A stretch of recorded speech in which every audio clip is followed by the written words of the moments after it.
Hey everybody, Jake here from Bearded Gear, and have a review to do for you.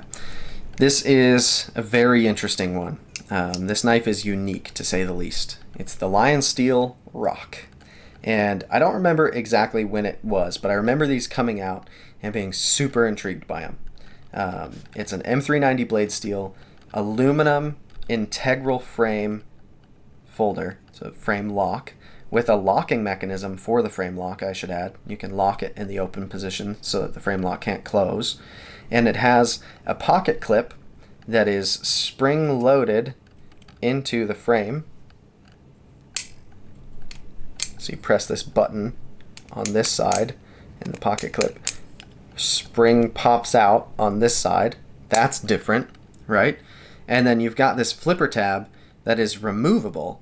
There is a little Torx screw holding this flipper tab into the tang of the blade, and I've learned that that's apparently for legality in other countries, places where you can't have a flipper knife for some reason.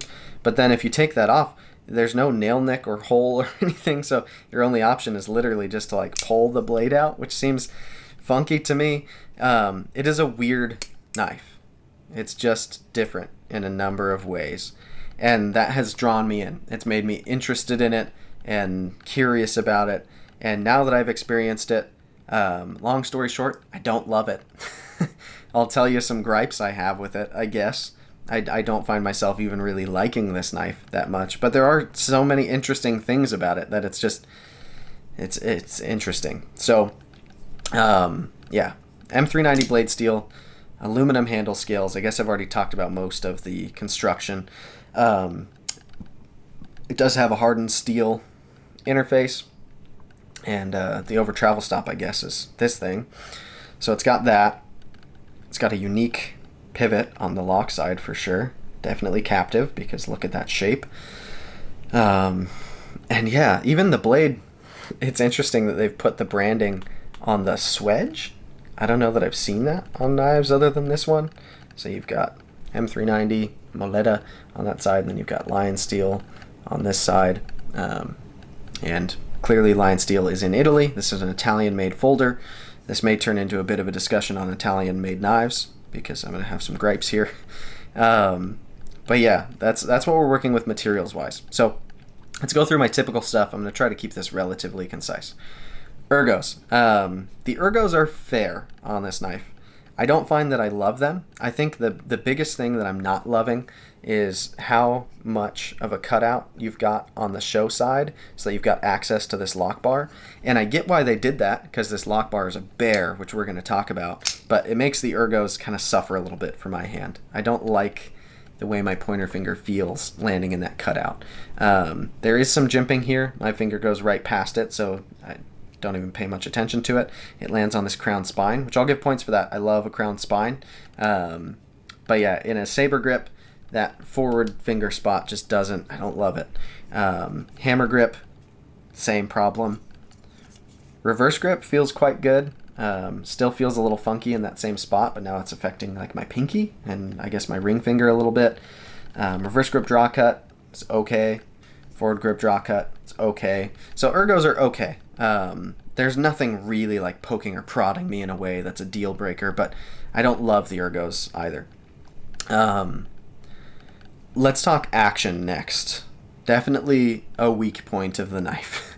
We'll start with deployment. So you've got this flipper tab, which if I were to pinpoint an issue right off the bat, just looking at it objectively, this flipper tab, you'll notice, starts lower than the pivot.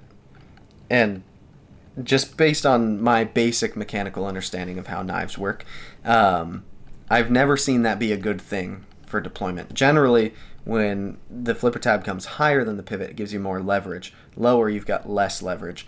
And so you've got this weird, oddly shaped flipper tab to begin with, where it's also removable, like I talked about. But it's it's set low, and it's not, I don't know, it's not the greatest place to pull down on, in my opinion, but it's pretty easy to fail.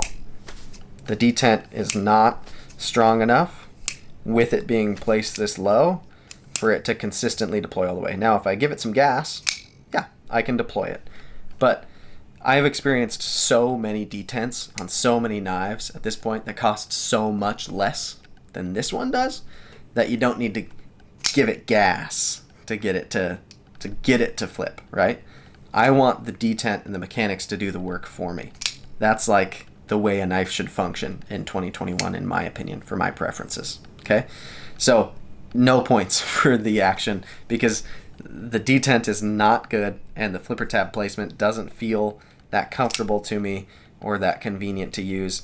And then the other side of action, I rarely talk about lock bar access because it's not the biggest deal to me. Some people make a real big deal out of it. And there have been knives where it's worth mentioning, like Spyderco Gale Bradley 2. A lot of people talk about lock bar access not being very good on that. And I agree in that case. That could be better. The access, they've given you a ton. But something about aluminum frame locks that come from Italy. I had another relatively recent experience with one. It was the Summit knife. Half Dome is the little one, I think. It was the El Capitan. I don't know. I was loaned one of them. Big Italian aluminum frame lock. And just like this, it had a lock bar that was just such a bummer to push over. It takes so much more force than I feel like it should. And maybe it's because it's aluminum, they have to leave the relief a little thicker than they do on other knives. But this one, it's weird because you've got this relief cut on the outside of the lock bar and on the inside. Normally it's one or the other. I prefer it on the inside, but you've got it on both here, and this lock bar is just so stiff. It's a bummer to close the knife. And then you get it to, like, so you push hard over, then you get here where it feels like it's done, but no, there is a serious wall there where you're not going to get through. It's going to lock back up if you're trying to shake it. So you got to push it past that, and then it's pretty stiff the whole way down, probably because this lock bar is so freaking stiff. So the action is not good, in my opinion. I just don't like it. Just don't. And then the alternative to that, if you're somewhere where you can't have the flipper on it, apparently, is to grab it from here and pull it out, which, like, that doesn't interest me at all. So the action, I'll say definitively, I do not like. Don't like it at all. So we've talked action and ergos. Let's talk carry. And this is an interesting point because of this pocket clip, right? So the pocket clip is a unique idea, and part of me thinks this is gimmicky. It's to make something that's different for the sake of being different, right? Which sometimes can be fun and can be a cool talking point. But I feel like there's also part of me that loves the idea of, for ergonomics, having a pocket clip that disappears. Because ergonomically, it feels fantastic that there's no pocket clip on this knife. Every now and then I've been like in the process of disassembling a knife or working on a knife or whatever, and I've picked it up before putting the pocket clip back on. I've been like, man, it would be great to have this knife in hand without a pocket clip. And this feels better in hand for sure than it would if there was a pocket clip sticking out on it, like a milled titanium pocket clip sticking out on here.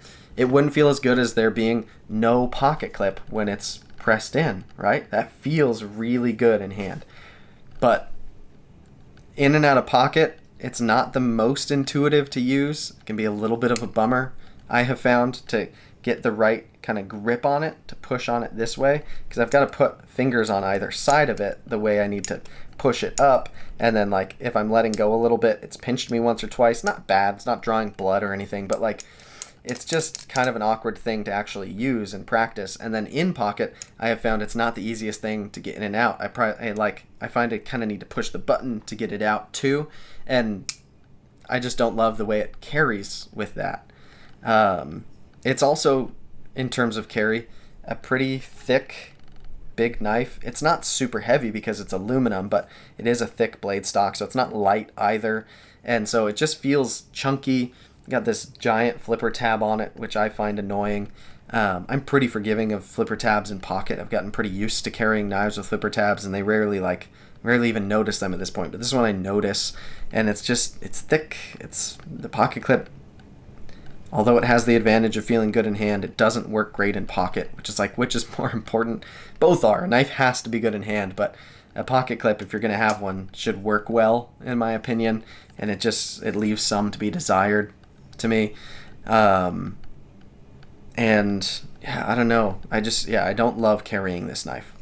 I haven't carried it as much as I would have if it carried a little better. Let's say that. So that leaves us with cutting performance. Not going to be pretty here either. So the blade is pretty thick stock.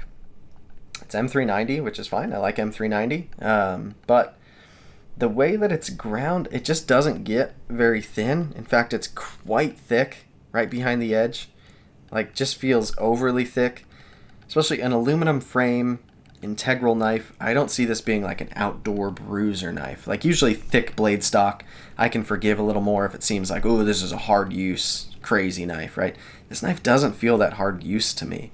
And so for such a thick behind the edge blade geometry, it's left some to be desired for me when I've done slicing tasks with it.